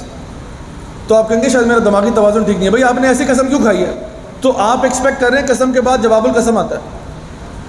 تو اگر میں بار بار قسمیں کھاؤں, میں کہتا ہوں الرحمن کی قسم, الرحیم کی قسم, اس ذات کی قسم جس کے ہاتھ میں میری جان ہے, اور پھر میں آگے بات کروں گا تو وہ جو بات ہوگی وہ کتنی اہم ہو جائے گی. وہ کوئی عام بات نہیں, وہ بہت اہم ہے. اب مجھے بتائیے قرآن مجید میں ایک ایسا مقام ہے جہاں پہ اللہ رب العزت نے سب سے زیادہ قسمیں کھائی ہیں ایک کے بعد دوسری. کسی کو پتہ ہے وہ کون سی جگہ ہے؟ کون سی؟ سورۃ الشمس. یہاں سے کہیں سے آواز آئی ہے, جزاک اللہ خیر. اللہ تعالیٰ فرماتے ہیں والشمس وضحاها والقمر اذا تلاها والنهار اذا جلاها والليل اذا يغشاها والسماء وما بناها والارض وما طحاها ونفس وما سواها فالهمها فجورها وتقواها. اب جواب آ رہا ہے قد افلح من زکاها وقد خاب من دساها. 11 قسمیں کھانے کے بعد اللہ تعالیٰ کہتے ہیں کہ کامیاب ہو گیا جس نے اپنے دل کا تزکیہ کر دیا, اور برباد ہو گیا جس نے تزکیہ نہیں کیا. اب مجھے بتائیں دل کا تزکیہ کوئی عام چیز ہے؟ ذرا سوچیں کہ کیا دل کی اصلاح کرنا کوئی اہم چیز ہے یا بالکل فارغ سی چیز ہے؟ اللہ تعالیٰ اتنی قسمیں نہ بھی کھاتے تو یہ کتنی اہم بات تھی. اور سب سے زیادہ پورے قرآن مجید میں سب سے زیادہ قسمیں کھا کے اللہ تعالیٰ کہہ رہے ہیں جس نے اپنے دل کی اصلاح کر لی وہ کامیاب ہو گیا اور جس نے نہیں کی وہ برباد ہو گیا. نبی فرما رہے ہیں تمہارے جسم میں گوشت کا لوتھڑا ہے، اگر وہ ٹھیک ہے سب کچھ ٹھیک ہے. حدیث میں آ رہا ہے کہ اللہ تعالیٰ تمہارے چہروں کو تمہارے لباس کو نہیں دیکھے گا کہ تم کتنے خوبصورت ہو، تمہارا لباس کتنا ڈیزائنر ہے. اللہ تعالیٰ تمہارے دل کی حالت کو چیک کرے گا. اللہ قرآن میں فرما رہا ہے یوم لا ينفع مال ولا بنون الا من اتى الله بقلب سلیم. اللہ خود کہہ رہا ہے. اتنی ساری ایویڈنسز کے بعد بندہ کہہ نہیں دل کی اصلاح اہم نہیں ہوتی. تو اللہ تعالیٰ کہہ رہے ہیں اپنے دل کی حالت کو بدلو، اپنے دل کی حالت کو بدلو. اب دل کی حالت کو کیسے بدلا جائے؟ شریعت میں 2 الفاظ استعمال ہوتے ہیں، ایک تزکیہ اور ایک تصفیہ. تزکیہ تو میں نے بتا دیا قد افلح من زکاہا وقد خاب من دساہا، اور ایک ہے تصفیہ. اب یہ جس طرح آپ کے سامنے یہ ٹیبل ہے نا، اس ٹیبل پہ یہ گلاس ٹاپ ہے، اس پہ اگر چائے گر جائے تھوڑی سی تو اس کو صاف کرنا جو ہے وہ آسان ہے مشکل ہے؟ آسان ہے، ٹیشو پیپر سے بھی صاف ہو جائے گی. تھوڑی سی چائے گرتی ہے ٹیشو سے بھی صاف ہو جائے گی. لیکن اگر اس کے اوپر ایک موٹا سا ٹیبل کلاتھ ہے اور تب اس پہ چائے گرتی ہے، صاف کرنا آسان ہے مشکل ہے؟ مشکل ہے نا. اب تو ٹیشو پیپر سے صاف نہیں ہوگی، یہ تو ڈٹرجنٹ سے گرم پانی سے پتہ نہیں کس طرح صاف ہوگی. تو کبھی کبھار کیا ہوتا ہے کہ ایک گناہ جو ہے انسان کے دل کی سطح پر ہوتا ہے تو صفائی آسان ہوتی ہے، اور کبھی کبھار وہ گناہ اتنا پرانا پاپی ہو چکا ہوتا ہے وہ انسان کے، وہ گناہ اس کے دل کے اندر جڑیں پکڑ چکا ہوتا ہے. نبی کریم صلی اللہ علیہ وسلم کی حدیث ہے کہ جب ایک انسان گناہ کرتا ہے تو اس کے دل پہ ایک کالا نقطہ پڑ جاتا ہے، پھر دوسرا کرتا ہے دوسرا، پھر تیسرا، پھر چوتھا، پھر 5واں، حتیٰ کہ پورا دل اس کا کالا ہو جاتا ہے. اور اللہ تعالیٰ فرماتے ہیں اس کے بعد کلا بل رانا علی قلوبہم، کہ نہیں ان کے دلوں کے اوپر خول چڑھ جاتے ہیں. پھر کیا ہوتا ہے سم بکم عمی فہم لا یرجعون، پھر وہ گنگے بہرے اندھے ہو جاتے ہیں اور کوئی ہدایت ان کو نصیب نہیں ہوتی. تو اللہ تعالیٰ کی پناہ مانگتے ہیں ہم اس قسم کی حالت سے کہ ہمارا دل اتنا کالا ہو جائے کہ ہدایت کے دروازے بند ہو جائیں ہمارے لیے. تو یہ جب انسان کا گناہ نیا اس کے دل پہ آتا ہے نا تو چھوڑنا آسان ہوتا ہے. جو پرانا گناہ ہے اس کو پھر رگڑ کے ہی صاف کرنا پڑے گا. مثال کے طور پہ ایک لڑکا ہے، اس نے کل اسموکنگ شروع کی ہے، کل پہلی دفعہ سگریٹ پیا اس نے. آج میں اسے کہتا ہوں بھائی سگریٹ تمہارے لیے اچھا نہیں ہے، کینسر ہو جائے گا، مر جاؤ گے. تو چھوڑنا آسان ہے مشکل ہے؟ آسان ہے. ایک بندہ پچھلے 10 سال سے سگریٹ پی رہا ہے، میں کہتا ہوں بھائی سگریٹ مت پیا کرو، کینسر ہو جائے گا، مر جاؤ گے. چھوڑنا آسان ہے مشکل ہے؟ مشکل ہے. وہ تو ڈبی کے اوپر روز پڑتا ہے کینسر ہو جائے گا، وہ تو روز پڑتا ہے ڈبی پہ تو اب تو پکچرز بنانے شروع کر دیا. اب تو تصاویر بنی ہوتی ہیں کہ یہ تھروٹ کینسر ہوگا، یہ فلانا ماؤتھ کینسر ہوگا، اب تو پکچرز بنی ہوتی ہیں. لیکن یعنی مجال ہے کہ وہ چھوڑ دے، وہ تو اور پی رہا ہے. تو کبھی کبھار نا انسان کا دل بڑا ڈھیٹ ہو جاتا ہے کسی ایک ہی گناہ میں، جو بچپن سے جھوٹ بول رہا ہے. جب پہلی دفعہ جھوٹ بولا تھا اسی بات پکڑ لیتے، روک لیتے، اچھا تھا. اب جو کہ آگے چلا گیا، اب یہ نہیں کہ اصلاح نہیں ہو سکتی، اصلاح ہو سکتی ہے لیکن پروسیس زیادہ مشکل ہے. تو اپنے دل کی اصلاح کرنا، میں نے کچھ سالوں پہلے رمضان کے مہینے میں ایک پورا کورس کروایا تھا 30 دن کا، جس کا نام تھا دا اسپریچول کارڈیولوجسٹ. اور وہ 30 دن کا کورس تھا اور ہر روز ہم ایک بیماری کے بارے میں بات کرتے تھے. ایک بیماری، دل کی بیماری، اور اس کے بارے میں بات کرتے تھے کہ وہ بیماری ہے کیا، اگر آپ کو نہیں لگی تو اس کی پریونشن کیا ہے، اور اگر لگ گئی ہے تو اس کا کیور کیا ہے. اور 30 دن میں ہم نے 30 بیماریاں کور کی. مثال کے طور پہ بغض ہے، کینہ ہے، حسد ہے، نفرت ہے، غصہ ہے، حب الدنیا ہے، کراہیت الموت ہے، حب المنزلہ ہے، تکبر ہے. ٹھیک ہے، اپنی ہوس کے پیچھے بھاگنا، یہ چیز ہے، لسٹ ہے، ڈیزائر ہے. یہ سارے کیا ہیں؟ یہ دل کی بیماریاں. اور یہ بیماریاں ان کی صفائی چاہیے. اللہ تعالیٰ فرماتے ہیں الا بذکر اللہ تطمئن القلوب، یقیناً اللہ کے ذکر سے ہی دلوں کو اطمینان ملتا ہے.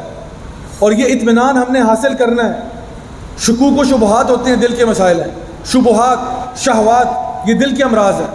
انسان اپنی شہوت کو کنٹرول نہیں کر سکتا. انسان شک کی حالت میں رہتا ہے، اللہ کے بارے میں شک کر رہا ہے. ویسے شک تو جو دل شک کی حالت میں وہ اریٹیٹڈ ہارٹ ہے، وہ ہارٹ اریٹیٹڈ ہے. وہ یعنی نفس مطمئنہ کیسے ہو سکتا ہے؟ جس کو اللہ تعالیٰ پکاریں گے جب وہ مر رہا ہوگا نا، اللہ تعالیٰ پکاریں گے یا ایتھا النفس المطمئنہ ارجعی الی ربک راضیۃ مرضیہ فادخلی فی عبادی وادخلی جنتی، کہ اے نفس مطمئنہ آ جا اپنے رب کے پاس اس حالت میں کہ تیرا رب تجھ سے راضی، تو اپنے رب سے راضی. آ جا اللہ تعالیٰ کے نیک بندوں کی صحبت میں داخل ہو جا، آ جا اللہ کی جنت میں داخل ہو جا. اور یہ نفس مطمئنہ کون بنے گا؟ جو اللہ کا ذکر کرتا ہوگا. الا بذکر اللہ تطمئن القلوب. تو دل کی اصلاح کرنا ہم سب کے لیے ضروری ہے. ہمارے اسلاف میں تو ایسے ایسے لوگ گزرے ہیں جو بڑے کمال باتیں کرتے تھے. ایک شخص کے بارے میں امام غزالی رحمہ اللہ مینشن کرتے ہیں کہ ایک عالم دین تھے, انہوں نے تنخواہ دے کے ایک بندے کو اپنے ساتھ رکھ لیا 2 مہینے کے لیے کہ میں جہاں جاؤں گا تم نے مجھے گالیاں نکالنی ہیں اور تانے دینے ہیں, سارا دن یہی کرنا ہے. خود عالم دین ہے, جہاں جاؤں گا جیسے ہی تمہیں لگے نا کہ لوگ میری بہت واہ واہ کر رہے ہیں, میرے کان میں کہہ دینا اور تو کچھ بھی نہیں ہے, اور تو ایویں ہی ہے, زیادہ پھونک پھا نہ کریں. یہ سارے لوگ جو ہے نا, یہ ان کو نہیں پتا تو کتنے گناہ کرتا ہے, یہ اس لیے تعریف تیری کر رہے ہیں کیونکہ ان کو تیرے گناہ نہیں پتا, ورنہ تو 2% کا انسان نہیں ہے. مجھے مسلسل یہ کہتے رہنا, 2 مہینے مثال کے طور پہ آج کے زمانے میں 30,000 روپے تنخواہ پہ آپ نے بندہ رکھا ہوا ہے اور وہ مستقل آپ کے ساتھ گھوم رہا ہے اور کنٹینیوسلی آپ کو تانے دے رہا ہے. 2 کام تھے اس کے, ایک وہ شیخ چاہتے تھے کہ میں ہمبل ہو جاؤں, اور دوسرا یہ کہ میں غصے پہ قابو پانا سیکھوں کہ اگر اس کے تانے میں نے 2 مہینے برداشت کر لیے نا تو میں کچھ بھی سہ لوں گا. تو وہ تو اتنا کیئرفل ہوتے تھے. ایک مصر کے بہت بڑے عالم دین تھے اور ٹی وی پہ ان کی تفسیر آتی تھی اور انہی کی آتی تھی. 1970s میں غالباً, یعنی پرانے تھے تو وہ 1970s میں وہ کائرو کی ایک مسجد میں گئے جمعہ پڑھنے, تو امامت کوئی اور کرا رہے تھے, یہ بہت بزرگ ہو چکے تھے.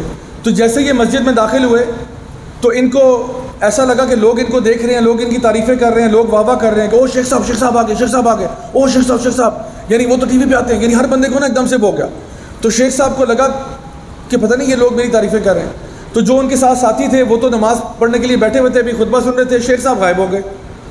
اب نماز شروع ہونے میں, جماعت کھڑی ہونے میں 5 منٹ رہ گئے, تو ان کا جو ساتھی تھا انہوں نے کہا شیخ صاحب کہاں گئے بھائی, واپس ہی نہیں آئے. تو اس نے ڈھونڈنا شروع کیا مسجد میں, تو فائنلی جب باتھ روم میں گئے تو شیخ صاحب باتھ روم میں ٹوائلٹ صاف کر رہے تھے. تو نے پوچھا شیخ صاحب, اتنے بڑے شیخ صاحب, آپ یہ کیا کر رہے ہیں, واش روم صاف کر رہے ہیں, ٹوائلٹ صاف کر رہے ہیں؟ انہوں نے کہا ہاں, جب میں مسجد میں داخل ہوا تھا نا تو مجھے ایسا لگا جیسے لوگ میرے بارے میں نا بہت اچھا گمان کر رہے ہیں اور میری بہت تعریف کر رہے ہیں. میرے اندر یہ خیال پیدا ہوا کہ ہاں میں واقعی بہت بڑا شیخ ہوں, میں واقعی بہت بڑا عالم دین ہوں. تو پھر مجھے ایک دم سے خیال آیا کہ شاید میرے اندر تکبر پیدا ہو رہا ہے. تو میں فوراً سے باتھ روم گیا اور میں نے ٹوائلٹ دھویا اور اپنے آپ کو یاد دلایا کہ جب میں نے مدرسے میں داخلہ لیا تھا اور میں چھوٹا سا بچہ تھا, تب ہمارے شیخ صاحب ہم سے واش روم دلواتے تھے اور ہمیں اس میں کوئی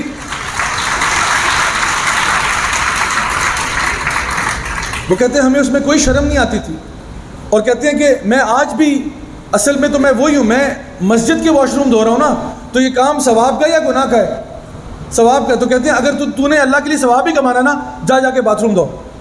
کہتے ہیں میں نے اپنے لیے سمجھا کہ میرے لیے کوئی بھی کام ہو, اللہ کے لیے کام کرنا نا ضروری ہے, میں نے لیکچر دیکھ کے یہ اجر کمانا ہے نہیں. میں واش روم بھی دھو سکتا ہوں, میں کرسیاں بھی لگا سکتا ہوں, میں جھاڑو بھی لگا سکتا ہوں, میں پوچھا بھی لگا سکتا ہوں. یہ سارے کام اللہ کے لیے اور اللہ تعالیٰ میری نیت کو دیکھے گا. اور چاہے میرا چھوٹے سے چھوٹا کام ہو, اللہ کی بارگاہ میں اللہ قبول کرنا چاہے تو الحمدللہ اس سے بہتر اور کیا بات ہے. تو میں نے اپنے آپ کو ہمبل کیا کہ تو اتنا بڑا شیخ نہیں ہے, جا کے لیٹرین صاف کر. تو یہ ان لوگوں کا کردار اور اخلاق تھا کہ وہ اپنے اندر یہ چیزیں نہیں آنے دیتے تھے. نبی کریم صلی اللہ علیہ وسلم کی حدیث سے آپ نے فرمایا کہ جس کے دل میں رائی برابر بھی تکبر ہوگا وہ جنت میں داخل نہیں ہو سکتا. تو سوچئے کتنی بڑی بات ہے. صحابہ نے پوچھا یا رسول اللہ کیا تکبر یہ ہے, ہمیں تو اچھے کپڑے پہننا پسند ہے یا رسول اللہ, ہمیں تو اچھے جوتے پہننا پسند ہے. آپ نے فرمایا تکبر یہ نہیں ہے. تکبر یہ نہیں ہے کہ آپ اچھے کپڑے یا اچھے جوتے پہنو. تکبر یہ ہے کہ تم دوسروں کو اپنے سے کمتر سمجھو اور جب حق بات تم تک پہنچے تم اس کو جھٹلا دو. یعنی آپ اچھے کپڑے پہنے نو پرابلم, لیکن اگر آپ اچھے کپڑے پہن کے, برانڈڈ کپڑے پہن کے یہ کہتے ہو یہ دیکھو کتنے چھوٹے لوگ ہیں, حقیر لوگ ہیں فلان, تو یہ تکبر ہے اور تکبر والا جنت میں داخل نہیں ہو سکتا. تو ہمیں کہا گیا عاجزی, انکساری, ہمبل رہو, اپنے آپ کو بہت فن کھانا سمجھو اور نہ ہی ان چیزوں کے پیچھے بھاگو جہاں پہ تمہارا دماغ اتنا اونچا ہو جائے کہ تم ابلیس جیسے بن جاؤ. ابلیس کی گیم کیا ہے؟ ابلیس کی پوری گیم تکبر ہے. اللہ تعالیٰ نے کہا, اللہ رب العزت نے اس کو ڈائریکٹ حکم دیا, ابلیس تم اور تمام فرشتے آدم علیہ السلام کو ویلکم کرنے کے لیے سجدہ کرو. ابلیس نے کہا میں نہیں کرتا. کہا یا ابلیس ما لک, ابلیس کیا ہوگا؟ کہتے انا خیر منہ خلقتنی من نار وخلقتہ من طین, میں کیوں سجدہ کروں جب مجھے تو نے آگ سے بنایا ہے, میں تو برانڈڈ ہوں, میں تو آگ سے بنا ہوں, وہ مٹی سے بنا ہے, میں کیوں سجدہ کروں اس حقیر چیز کے آگے. اللہ نے کہا اب تو یہاں سے دفع ہو جا. تکبر کی چادر اللہ تعالیٰ کسی کو نہیں اوڑھنے دیتا, یہ صرف اللہ کو سوٹ کرتی ہے اور کسی کو سوٹ نہیں کرتی. مائی ڈیئر اسٹوڈنٹس, یہ دل کے امراض ہیں, یہ دل کے امراض ہیں جو کہ ہم نے فائنڈ آؤٹ کرنے اپنے اندر سے اور ان کو آہستہ آہستہ باہر نکالنا ہے. اور اس سے فائدہ کیا ہے؟ فائدہ یہ ہے کہ یہ جو جسم ہے نا آپ کا, یہ تو یہیں مٹی میں مل جائے گا, یہ روح ہے آپ کی جو آگے جائے گی. آپ کی حقیقت بھی آپ کی روح ہے, آپ کا جسم نہیں ہے. جب راجہ ضیاء مرے گا نا تو راجہ ضیاء کو لوگ راجہ ضیاء نہیں کہیں گے, لوگ مجھے کہیں گے میت, لوگ مجھے کہیں گے باڈی, کہ جی باڈی کو غسل دے دیا, میت کی تدفین ہو گئی. کیونکہ راجہ ضیاء تو چلا گیا, راجہ ضیاء تو اللہ کے پاس ہے. یہ جو باڈی ہے تو کچھ نہیں ہے, تو جسم مٹی سے بھرا تھا, مٹی پہ مل جائے گا. لیکن اصل راجہ ضیاء جو ہے وہ تو نکل گیا یہاں سے, اور اس کا بھی حساب کتاب ہوگا. تو روح نہیں مرتی, روح کو اللہ تعالیٰ, ہماری دعا ہے اللہ تعالیٰ ہمیں جنت دے, تو جب جنت میں داخل ہوگے تو نیا جسم ملے گا. یہ جسم اس کی اپنی شیلف لائف ہے, اس کی ایکسپائری ڈیٹ ہے. یہ جسم یہاں رہ جائے گا, یہ جسم ساتھ نہیں جا رہا آپ کے.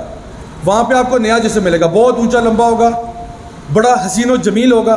آپ اپنے آپ کو جب دیکھیں گے نا شیشے میں جنت میں, تو اتنے کو خوبصورت لگ رہے ہوں گے کہ آپ کی سوچ ہے. سمجھے کہ کوئی اسنیپ چیٹ کے 100 فلٹر لگے ہوئے ہیں آپ کے منہ پہ, وہ کتے بلی والا مائنس کر کے, یعنی فلٹر پہ فلٹر لگے ہیں, اتنے خوبصورت. میں ایک جگہ پہ گیا ٹاک دینے کے لیے, تو ایک بھائی نے کہا آپ کے ساتھ سیلفی کھنچوانی ہے, تو آ جاتے ہیں. میں نے کہا کھنچوا لو. تو جیسے اس نے کیمرہ ایسے کیا نا, تو میں نے دیکھا میرے منہ پہ میک اپ ہوا ہے. میں نے کہا یار یہ کیا ہے؟ کہتے نہیں وہ اچھا لگتا ہے آج کل. میں کہا چھوڑو پرے یار, یہ کیا تم نے مجھے عورت بنا دی ہے, چینج کرو کوئی اور فلٹر لگاؤ. کہتے چلے چینج کرتے ہیں. تو کبھی کبھار نا لوگ بڑا سرپرائز دیتا ہے. پراپر مجھے لپسٹک لگی ہوئی, میری آنکھوں کی ایسے آنکھیں گئی ہوئی. میں نے کہا یار یہ کیا ہے؟ اچھا بھلا اللہ نے مرد بنایا تھا, یہ تم نے کیا بنا دیا؟ تو امیجن کریں کہ اللہ تعالیٰ آپ کو کیا حسن و جمال دے گا, صرف کیوں کہ آپ نے اپنے دل کا تزکیہ کر لیا. جنت کن لوگوں کے لیے؟ انہی لوگوں کے لیے تو ہے جن کا دل صاف تھا.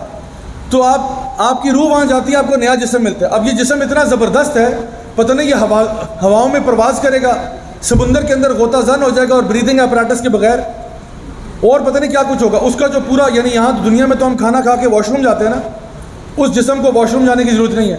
آپ جتنی مرضی ڈشز کھا لیں, ایک پسینے کا قطرہ آئے گا جس کی اسمیل پرفیوم جیسی ہوگی.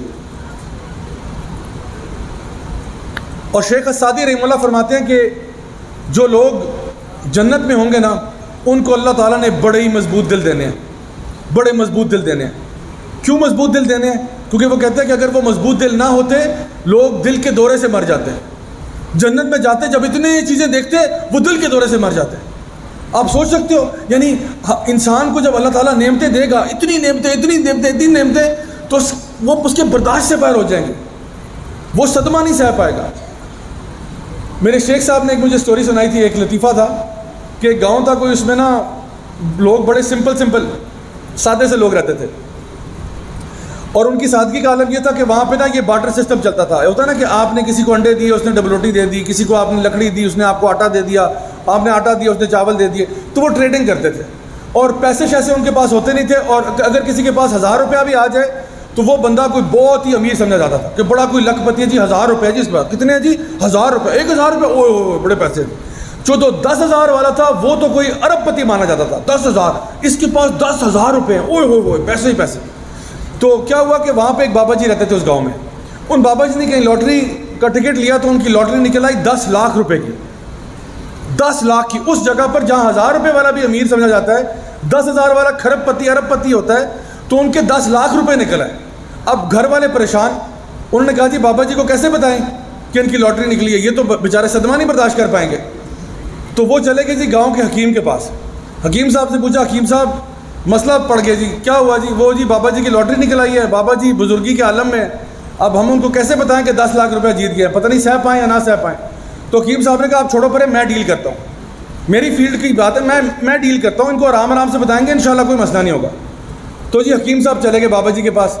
کہتے ہیں بابا جی آپ سے ایک سوال ہے. کہتے ہیں ہاں جی بتائیں. کہتے ہیں بابا جی فرض کریں کہ آپ کو اگر 10 لاکھ روپے مل جائیں تو آپ ان کے ساتھ کیا کریں گے؟ تو بابا جی کہتے ہیں بیٹا ایسا تو ہو ہی نہیں سکتا کہ مجھے 10 لاکھ روپے ملیں. کہتے نہیں بابا جی میں یہ نہیں کہہ رہا ایسا ہو نہیں سکتا, میں کہہ رہا ہوں آپ فرض کریں نا, آپ فرض کریں کہ اگر آپ کو 10 لاکھ روپیہ مل جائے, آپ اس کے ساتھ کیا کریں گے؟ بابا جی کہتے ہیں بیٹا میں آپ کو بتا رہا ہوں ایسا ہو ہی نہیں سکتا. کیسے ہوگا, 10 لاکھ روپے کہاں سے ملیں گے؟ کہتے بابا جی میری بات سنیں, آپ سوچے تو صحیح نا, آپ 10 لاکھ روپے آپ کو کہیں سے مل جاتا ہے, آپ کیا کریں گے؟ کہتے بیٹا میرا منہ ہی نہیں ہے 10 لاکھ روپے والا, مجھے کہاں سے ملنے ہیں 10 لاکھ؟ کہتے بابا جی خدا کا واسطہ ہے, میں خدا کا واسطہ دے رہا ہوں آپ کو, آپ سوچیں کوئی خزانہ نکل آیا, کوئی مل گئے, آپ کو 10 لاکھ روپے مل جاتے ہیں, فرض کریں, اصل میں تھوڑی ملے, فرض کریں آپ کو مل جائے, آپ کیا کریں گے؟ کہتے بیٹا اگر مجھے 10 لاکھ مل گئے نا, 5 لاکھ میں تجھے دے دوں گا.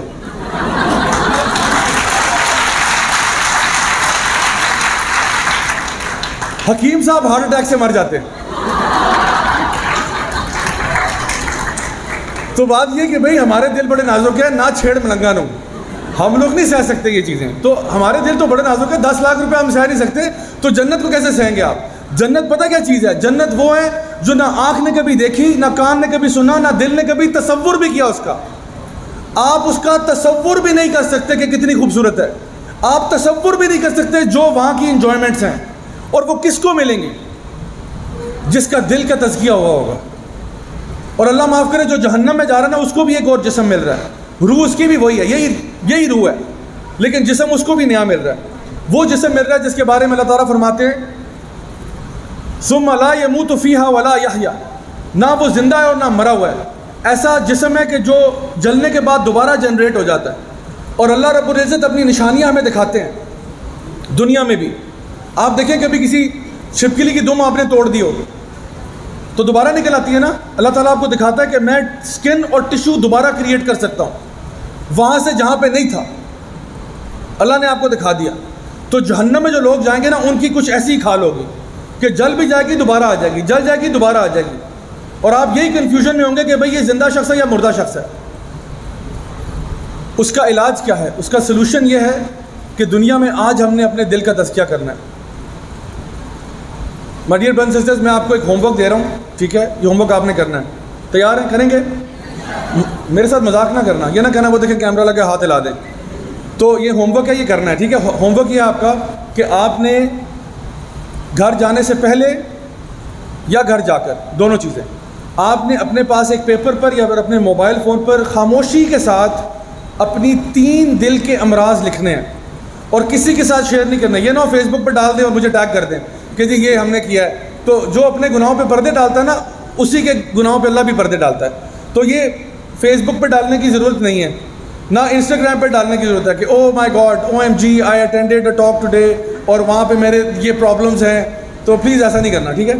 تو اپنے 3 کوئی بڑے مسئلے، مثال کے طور پہ آپ کہتے ہو کہ جی شاید مجھے جیلسی بہت زیادہ ہوتی ہے، مجھے حسد ہے، میرے اندر حسد ہے، میں نے اس کو فکس کرنا ہے. یا مجھے غصہ بہت آتا ہے، مجھے غصہ نہیں آنا چاہیے. میں نے اللہ تعالیٰ فرماتے ہیں نا والکاظمین الغیظ والعافین عن الناس واللہ یحب المحسنین، میں نے اپنے غصے پہ قابو کرنا ہے، غصے کو پی جانا ہے، پیار سے معاف کرنا ہے.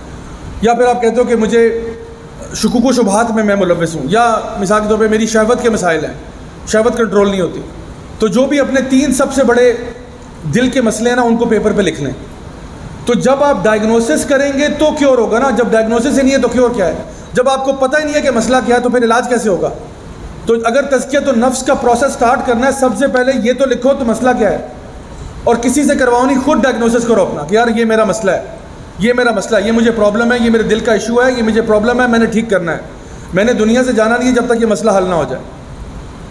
تو یہ 3 چیزیں آپ نے اپنے پاس لکھنی ہیں. آہستہ آہستہ ان پہ کام کریں، ان پہ ورکنگ کریں ان کو ٹھیک کرنے کے لیے. ویسے تو یہ 30 ڈیز کا کورس ہے اور میں ٹائم بھی تھوڑا ہے، تو میں آپ کو نہ صرف چند باتیں بتا رہا ہوں کہ وہ ہوتا ہے نا کہ ہر بیماری میں کوئی نہ کوئی میڈیسن ہوتی ہے جو چل جاتی ہے، جیسے پیناڈول ہے. کسی بھی ڈاکٹر کے پاس جائیں، وہ باقی جو بھی میڈیسن آپ کو دے گا پیناڈول ضرور پکڑا دیتا ہے. تو میں بھی آپ کو ایک پیناڈول دے رہا ہوں کہ دل کی اصلاح کے لیے کچھ ایسی چیزیں ہیں جو ون سائز فٹس آل ہے، ہر چیز میں کامیاب ہے. ان میں سے ایک ہے ذکر کرنا. ذکر سے مراد ہے دل سے سبحان اللہ، الحمدللہ، اللہ اکبر کہنا، نماز پڑھنا. اللہ تعالیٰ فرماتے ہیں اقیم الصلاۃ لذکری، تو اللہ کا ذکر کرنا زیادہ سے زیادہ. اللہ تعالیٰ فرماتے ہیں کہ الا بذکر اللہ تطمئن القلوب، اللہ کے ذکر سے ہی دلوں کو اطمینان ملتا ہے. تو زیادہ سے زیادہ اپنی زبان کو تر رکھیں اللہ کے ذکر سے. کہیں ویٹنگ روم میں بیٹھے ہیں، کہیں سفر کر رہے ہیں، اللہ کو یاد کرو، اللہ کو یاد کرو، ٹھیک ہے؟ یہ پہلی چیز ہے. دوسری چیز ہے قرآن مجید سے اپنے آپ کو جوڑیں. یہ بھی الذکر ہے، بہت بڑا ذکر ہے یہ اللہ کا. تو قرآن کو سمجھ کے پڑھنا، چاہے روز کا آپ 1 پیج پڑھیں یا آدھا پیج پڑھیں، سمجھ کے پڑھیں، غور و فکر کے ساتھ کریں. یقین جانیے آپ کے ایمان پہ فرق پڑے گا، آپ کے دل کی اصلاح ہوگی. تو اللہ تعالیٰ کو ویسے بھی وہ کام سب سے اچھے لگتے ہیں جو بے شک چھوٹے ہوں لیکن کیا ہوں، مستقل ہوں. تو چھوٹے چھوٹے کام کریں لیکن مستقل طریقے سے کریں تو اس سے فائدہ ہوگا. تو آپ آج تو ہمارے پاس قرآن مجید ہمارے فون میں ہوتا ہے، آپ یونیورسٹی آتے ہوئے کر سکتے ہیں. 5 منٹ 10 منٹ لگائیں، یہ کام کریں، انشاءاللہ آپ کو نظر آئے گا کہ کتنا فائدہ ہوا. تو پہلی چیز کیا تھی؟ ذکر. دوسری چیز کیا ہے؟ قرآن مجید. اور تیسری اور آخری چیز ہے اچھی صحبت. دیکھیں جو تو آپ کے بہن بھائی ہیں نا، وہ تو جو آپ کی قسمت میں آئے آپ بھگتے ہیں ان کو، میں ان کے بارے میں کیا کہہ سکتا ہوں؟ وہ اللہ نے یہی چاہا، بس یہی ہیں، ان کو چینج نہیں کرا سکتے. یہ نہیں کہ چھوٹے بھائی کو پکڑ کے لے جائیں، ہاں جی ان کو چینج کریں جی، خریدا ہوا مال واپس نہیں ہوگا، ٹھیک ہے. لیکن جو آپ کے دوست ہیں نا وہ آپ چنتے ہیں، آپ کے دوست آپ چنتے ہیں، آپ خود فیصلہ کریں گے کہ میں نے کس کے ساتھ ٹائم سپینڈ کرنا ہے. وہ کہتے ہیں نا خربوزے کو دیکھ کے کیا ہوتا ہے، خربوزہ رنگ پکڑتا ہے. اب آپ کے ارد گرد کون سے خربوزے ہیں یہ آپ فیصلہ کریں گے. نبی کریم صلی اللہ علیہ وسلم کی حدیث آپ نے فرمایا ہر بندہ اپنے خلیل کے دین پر ہوتا ہے. تو تم میں سے ہر ایک غور کرے کہ تمہارا خلیل کون ہے، تمہارا دوست کون ہے. اچھا دیکھیں، سلام دعا سب سے اچھی ہوتی ہے، ہر کسی سے سلام دعا رکھا کرے، السلام علیکم السلام علیکم، سلام بانٹا کرے، اچھی بات ہے. لیکن دوستی تھوڑے لوگوں سے رکھیں. دوستی کا مطلب ہے کس سے آپ مشورے لیتے ہو، کس کی آپ بات کو اہمیت دیتے ہو، کس سے آپ اپنی پرسنل لائف شیئر کرتے ہو، کس سے آپ بیٹھ کے اپنے دکھ درد بانٹتے ہو، وہ کون لوگ ہیں. انہی کے دین پہ آپ ہوں گے. میں آپ کو بتا دوں پہلے سے، آپ انہی کے دین، اگر یہ اچھے لوگ ہیں، اللہ سے ڈرنے والے لوگ ہیں، الحمدللہ آپ بھی ٹریک پہ آ جائیں گے. ورنہ اگر یہ وہ نہیں ہے تو پھر وہ شاعر نے کہا تھا ہم تو ڈوبے ہیں صنم تم کو بھی لے ڈوبیں گے، تو پھر یہ والا معاملہ ہوگا. تو اس لیے اپنی کمپنی کو ٹھیک کریں، اچھی صحبت اختیار کریں. یہ کچھ چیزیں ہیں 3 جو میں نے آپ کو بتائی ہیں، اگر آپ ان پہ عمل کریں انشاءاللہ الرحمن آپ کے لیے اپنے تزکیہ کرنا آسان ہو جائے گا. اور قرآن مجید کے بارے میں اللہ تعالیٰ فرماتے ہیں شفاء لما فی الصدور، یہ شفا ہے اس چیز کے لیے جو تمہارے دل میں. تو یقیناً قرآن مجید جو ہے نا یہ بہت بڑی چیز ہے دل کے تزکیے کے لیے. جب دل پہ میل لگا ہو، دل پہ زنگ لگا ہو نا، تو اللہ تعالیٰ تو فرماتے ہیں کہ قرآن مجید یہ اگر پہاڑوں پہ بھی نازل ہوتا پہاڑ پھٹ جاتے. تو انسان کا دل کیا چیز ہے. تو جتنا زیادہ قرآن کے ساتھ آپ یقین کریں، جتنا زیادہ قرآن کے ساتھ آپ جڑیں گے نا، آپ کی آنکھوں سے جب آنسو نکلیں گے نا، سمجھے کہ دل کا تزکیہ شروع ہو گیا. واللہ العظیم میرے اپنے ٹیچر نے مجھے یہ کہا تھا کہ بیٹا جس دن قرآن پڑھ کے تیری آنکھوں سے آنسو نکلے نا، سمجھ لینا کہ تیرے دل کے تزکیے کا پروسیس شروع ہو گیا ہے. اور ایک دل کی نرمی کا، مجھے کہتے تھے دل کی نرمی کا تعلق جو ہے نا انسان کی آنکھوں سے ہے. آنکھوں سے پتہ چلتا ہے دل کتنا نرم ہے. تو جب انسان کی آنکھ اللہ کے لیے روتی ہے نا، جاوید کے لیے نہیں، پروین کے لیے نہیں، جب دل اللہ کے لیے روتا ہے نا کہ یا اللہ مجھے معاف کر دے، یا اللہ میں تجھ سے بہت محبت کرتا ہوں، یا اللہ میں جہنم میں نہیں جانا چاہتا، یا اللہ میں چاہتا ہوں تو مجھ سے راضی ہو جا. جب آنکھ اللہ کے لیے روتی ہے نا اور اللہ کے آگے گڑ گڑاتی ہے، تب پتہ چلتا ہے کہ دل کا معاملہ کیا ہے. آخر میں صرف آپ سے یہ کہوں گا کہ ایک چیلنج آپ کو دیتا ہوں، ٹھیک ہے؟ کریں گے چیلنج؟ یہ میرا دوسرا ہوم ورک ہے. میں ایکچولی یونیورسٹی میں پڑھاتا ہوں، مجھے ہوم ورک دینے کی بہت عادت ہے، ٹھیک ہے؟ تو مائنڈ نہیں کرنا، ٹھیک ہے؟ ایک ہوم ورک میں نے آپ کو دے دیا، دوسرا ہوم ورک یہ ہے. آپ نے سنا ہوگا ایک وہ تھا آئس بکٹ چیلنج، کہ وہ ٹھنڈا پانی اپنے اوپر ڈالیں. تو یہ میں آپ سے نہیں کہہ رہا، میں آپ کو دے رہا ہوں قرآن چیلنج. قرآن چیلنج یہ ہے کہ آپ نے رات کے تیسرے حصے میں اٹھنا ہے. یعنی یہاں پہ اگر مثال کے طور پہ میرا خیال ہے فجر کی نماز کے ٹائمنگ کے مطابق اگر آپ لگائیں تو تقریباً 4 بجے کا ٹائم بنتا ہے، 4 یا 3:45 کر لیں چلیں. آپ اس ٹائم پہ اٹھیں، وضو کریں، مصلی بچھائیں، قرآن مجید ترجمے والا اٹھائیں اور مصلی پہ بیٹھ جائیں. اچھا یہ وہ وقت ہے جب اللہ تعالیٰ سب سے قریب ہوتے ہیں انسان کے. اللہ تعالیٰ جو ہے نا وہ سماع دنیا پہ آ جاتے ہیں، عرش سے اتر کر سماع دنیا پہ آ جاتے ہیں اور کہتے ہیں کوئی ہے مجھ سے مانگنے والا جس کو میں عطا کروں، کوئی ہے اپنے گناہوں کو بخشوانے والا جس کو میں بخش دوں، آج کوئی ہے دنیا اور آخرت کی کوئی چیز مانگنے والا جس کو آج میں دے دوں. تو یہ وہ ٹائم ہے. اور یعنی سید عائشہ فرماتی ہیں کہ محبت کا ایک قانون یہ ہے کہ ہر عاشق چاہتا ہے کہ وہ اپنے محبوب کے ساتھ اکیلے میں ٹائم گزارے. اور نبی کریم صلی اللہ علیہ وسلم جو ہے اکثر رات کی تنہائی میں کعبہ کے سامنے جا کے بیٹھ جاتے کیونکہ وہ اللہ تعالیٰ کے ساتھ اکیلے میں بات کرنا چاہتے تھے کہ سارا دن تو میں لوگوں کے ساتھ ہوتا ہوں لیکن رات کو میں چاہتا ہوں میں ہوں، میرا رب ہو اور کوئی نہ ہو، بس میں اللہ تعالیٰ سے اپنے دل کی ساری باتیں کہہ دوں، جو بھی میں محسوس کرتا ہوں میں سب اللہ کو بتا دوں. اور صحابہ فرماتے تھے کہ جب ہم چاہتے ہیں کہ ہم اللہ سے باتیں کریں تو ہم نماز پڑھتے ہیں، اور جب ہم چاہتے ہیں اللہ ہم سے باتیں کرے تو ہم قرآن پڑھتے ہیں. تو رات کے اس وقت میں ایک اتنے بابرکت ٹائم میں اس سے زیادہ اللہ کا قرب آپ کو نصیب نہیں ہو سکتا. اس وقت میں جب ساری دنیا سو رہی ہے اور آپ اٹھے ہوئے، اس وقت میں آپ اٹھیں، آپ ہے، آپ کا رب ہے اور کوئی نہیں ہے. آپ باوضو ہو کے مصلی بچھائیں اور قرآن مجید کا صرف ایک پیج پڑھنا ہے آپ نے، فرنٹ اور بیک سائڈ ایک پیج. پہلے عربی میں پڑھ لیں آرام سکون کے ساتھ، پھر اس کا ترجمہ پڑھیں اور 5-10 منٹ اس پہ غور و فکر کرنا ہے. ٹھیک ہے؟ ایک پیج پڑھنا، کہیں سے بھی پڑھ لیں، کہیں سے بھی پڑھ لیں. اس بابرکت گھڑی پہ جب آپ ہیں، آپ کا رب ہے، اور آپ اپنی دل کی بات رب سے کہنا چاہتے ہیں، آپ رب کا کلام پڑھ رہے ہیں، اللہ تعالیٰ ڈائریکٹلی آپ سے بات کر رہے ہیں.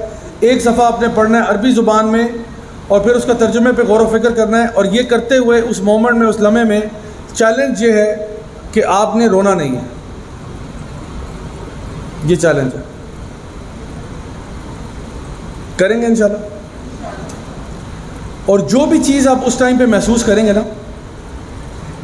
اول تو یہ چیلنج کرنا ناممکن ہے. جو بھی چیز آپ اس ٹائم پہ کیفیت محسوس کریں گے نا، جان لو کہ یہ وہ تھوڑی سی ایمان کی حلاوت ہے جو اللہ نے ہمارے دل میں ڈالی ہے. اور جب یہ ایمان کی حلاوت آپ محسوس کریں گے نا، تو آپ کہو گے میں ساری زندگی میں نے ایسا کیوں نہیں کیا. اور ہمارے علماء کہا کرتے تھے کہ اگر ان کافروں کو پتہ چل جائے نا کہ ہم ایمان کی کیا حلاوت اور کیا مٹھاس محسوس کرتے ہیں، خدا کی قسم یہ ہماری گردنیں کاٹ کے ہمارے اندر سے نکال لیں. لیکن یہ تب تک اس مٹھاس کو محسوس نہیں کر سکتے جب تک یہ خود نہ کہہ دیں اشہد لا الہ الا اللہ. تو یہ چیز جب آپ اپنے دل میں محسوس کریں نا، تو یہ آپ کے دل میں نرمی پیدا کرے گی، اور آپ کے اندر ہیوملٹی آئے گی، اور آپ کا ایسا تزکیہ ہوگا جس کا کوئی کمپیریزن نہیں ہے کسی اور چیز کے ساتھ. تو یہ میں نے آپ کو چھوٹی چھوٹی کوئی 2-3 ٹپس دی ہیں. زیادہ ٹائم نہیں ہے کہ میں آپ کو ساری ڈیٹیل بتاؤں، لیکن انشاءاللہ مجھے پتہ ہے کہ اگر میں آپ کو یہاں پہ بھی سٹارٹ کر دوں گا نا، تو آپ کے لیے چینج کرنا آسان ہوگا. اور پھر وہ معاملہ ہوگا جہاں پہ اللہ تعالیٰ فرماتے ہیں کہ ان اللہ لا یغیر ما بقوم حتی یغیر ما بانفسہم. اللہ اس قوم کی حالت اس وقت تک نہیں بدلتا جب تک وہ اپنی حالت نہیں بدلتے. My dear brothers and sisters, اپنے دل کی حالت کو بدلیں. آپ اپنے دل کی حالت کو چینج کریں گے، اس میں کوئی شک نہیں کہ اللہ تعالیٰ ہمارے انفرادی اور اجتماعی حالات کو چینج کرے گا. تو میری دعا ہے اللہ تعالیٰ سے کہ اللہ تعالیٰ ہماری تمام غلطیاں، کوتاہیاں، گناہوں کو معاف فرمائے. اللہ تعالیٰ ہمیں نیک اعمال کرنے کی توفیق عطا فرمائے. اللہ تعالیٰ ہمیں اپنے نیک بندوں میں شامل کرے، اپنے انبیاء، صدیقین، شہداء، صالحین میں. اللہ ہم سب سے راضی ہو جائے، اور ہم میں سے جو لوگ بھی پریشان ہیں، اللہ تعالیٰ ان کی مشکلیں، مصیبتیں، پریشانیاں دور فرمائے. جو بھی ہم میں سے بیمار ہیں، جن کے گھر والے بیمار ہیں، اللہ تعالیٰ ان کو مکمل شفا کامل عاجلہ عطا فرمائے. اللہ ہمیں دنیا میں بھی خیر عطا فرمائے. اور انشاءاللہ میری خصوصی دعا آپ سب کے لیے یہ ہے کہ جس طرح آج ماشاءاللہ اس پیاری محفل میں ہم اکٹھے ہوئے ہیں، اور آرگنائزرز وغیرہ کا سب کا بہت شکریہ، آپ نے اس محفل کو سجایا ہم سب کے لیے. میں دعا گو ہوں آپ سب کے لیے کہ جس طرح آج ہم یہاں اکٹھے ہوئے ہیں، میری دل سے دعا ہے کہ اللہ تعالیٰ ہم سب کو اسی طرح سے، بالکل اسی طرح سے جنت الفردوس میں بھی ملنا نصیب فرمائے. اس دن اگر رب تعالیٰ نے چاہا تو پیزا پارٹی جو ہے وہ میری طرف سے ہوگی. ربنا تقبل منا انك انت السميع العليم وتب علينا انك انت التواب الرحيم وصلى الله تعالى على خير خلقه محمد وعلى اله وصحبه اجمعين برحمتك يا ارحم الراحمين. جزاكم الله خيرا والسلام عليكم ورحمة الله وبركاته. بہت بہت شکریہ.